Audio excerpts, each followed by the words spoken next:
Hey, this is Craig Cottle, the Director of Nature Reliance School and Survival Instructor at dansdepot.com. What I want to do today was discuss a little bit about camouflaging. We have a tactical survival class coming up and it's hunting season here in Kentucky. So I want to discuss a few ideas to help you with your camouflage.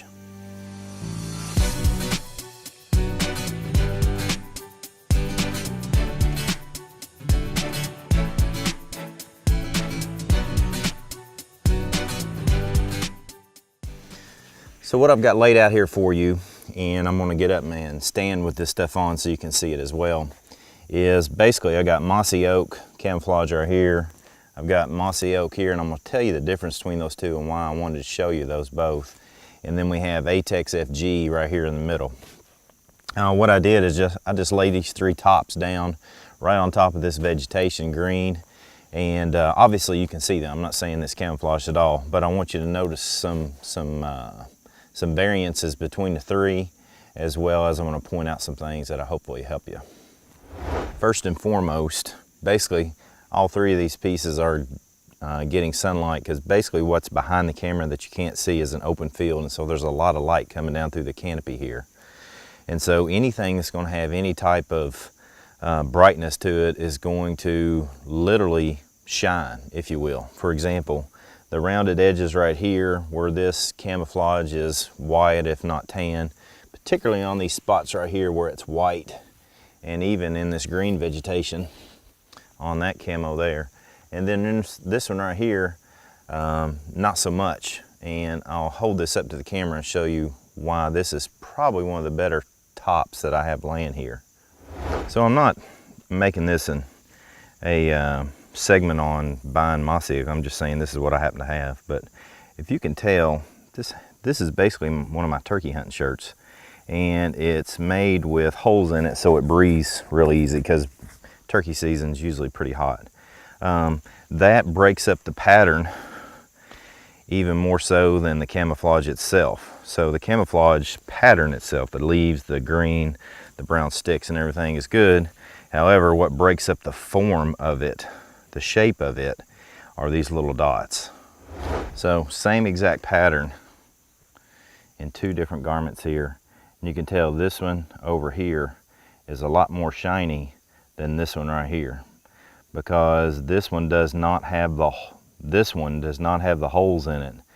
Basically the holes in this one right here absorb some of the light, whereas on this one there's such a sheen or a surface on it, it reflects the light back to whoever is seeing it. So again, this pattern, even though this is the exact same pattern as far as it's, again, I'm not trying to knock or say good things about mossy oak at all. I'm just showing you that just these two garments with the same exact camouflage pattern on them are very different based upon the structure of this particular garment. So this pattern right here is Atex FG.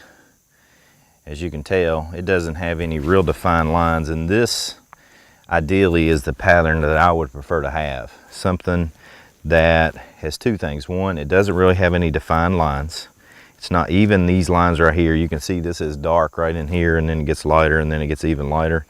They kind of mesh together. That is the kind of pattern that I like to look for, as well as this particular setup, the color is important. So I'll talk about that briefly. So this is the Vietnam era woodland pattern. You can see the very defined lines throughout, like the brown, the tan, and the green, and particularly this black.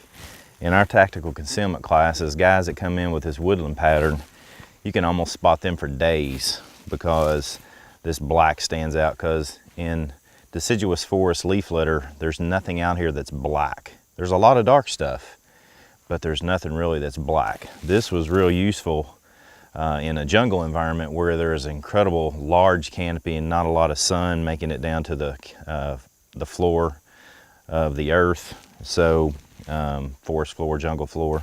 So in that situation, the black is a pretty useful tool. But here, where there's almost always going to be some sunlight that's getting down to the forest floor, the black's going to stand out, particularly because of the varying lines that it has. So the color that I like to have on anything that I wear is a color that you cannot define. And what I mean by that is that If it is a color where you go, I can't tell if that's green or brown or gray, and that's a fantastic color. I've got, I don't have it with me today, but I've got a jacket that I ask everybody, what color do you think this is? And I have gray, blue, brown, and green. People tell me they think it's one of those colors. That's the color that I like to have. Now, what I've done here is added some 3-dimension to this particular boonie, and I'm gonna talk about that too.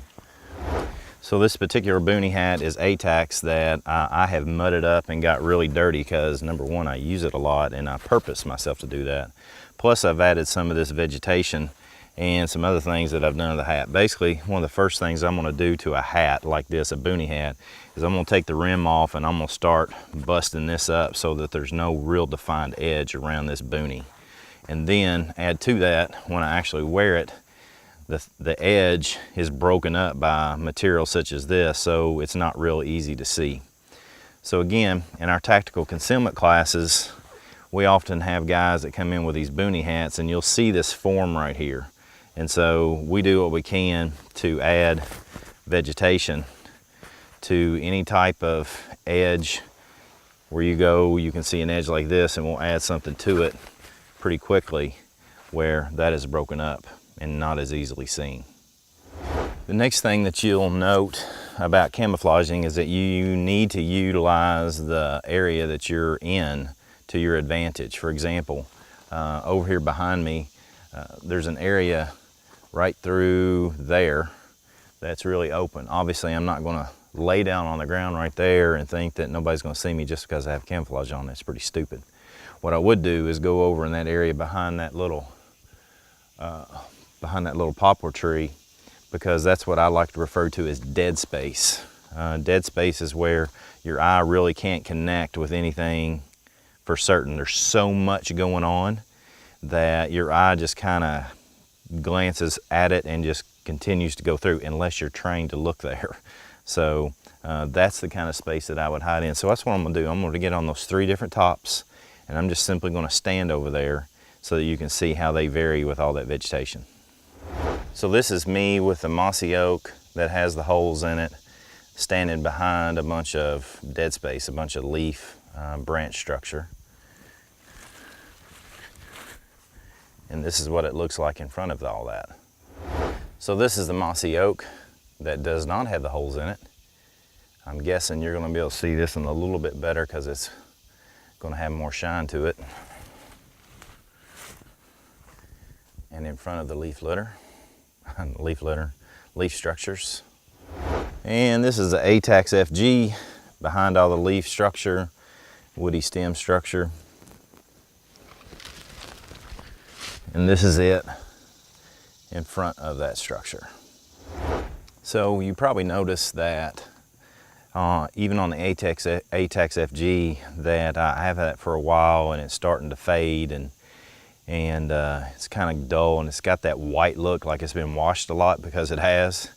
That's not good either. That it will start to stand out as a blob, and you want to try to avoid that. So you want to buy patterns that basically, if you can afford it, you want to buy patterns where it is actually threaded into the material rather than just painted on the material. And that stuff's really expensive. I can't really afford that either. So in essence, basically what I do is I try to buy stuff that's cheap, because I know I'm going to replace it.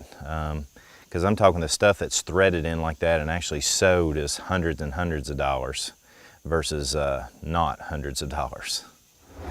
So the other thing I want to note is sometimes you'll see me in my videos wearing this shirt right here. This shirt is from a Facebook friend of mine, John Hurth, who runs Tier Group down in Louisiana. He's a combat tracker, has a fantastic book on combat tracking. I'm not associated with him other than I would love to train with him someday, and I plan on doing that in the near future. I just happen to have this shirt on today. I am not a representative for his organization at all. I highly recommend you get on his Facebook page and his website, train with him whenever you can, as well as read his book and follow him on Facebook, because he's got fantastic tracking knowledge that he is freely sharing. So check it out. So that is a fairly decent look at just really some fundamentals on camouflaging. So I hope that helps. The answer to the best camouflage is 3 dimensions. So keep that in mind. We were just looking at two-dimensional products today.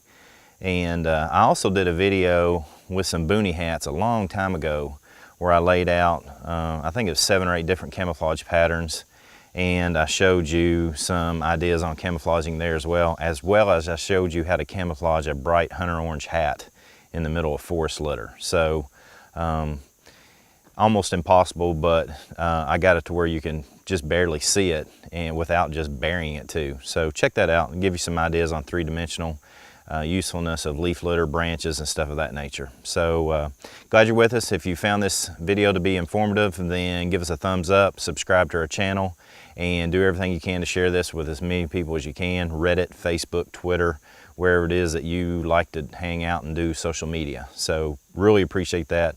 Until next time, hope to see you on or off the trail.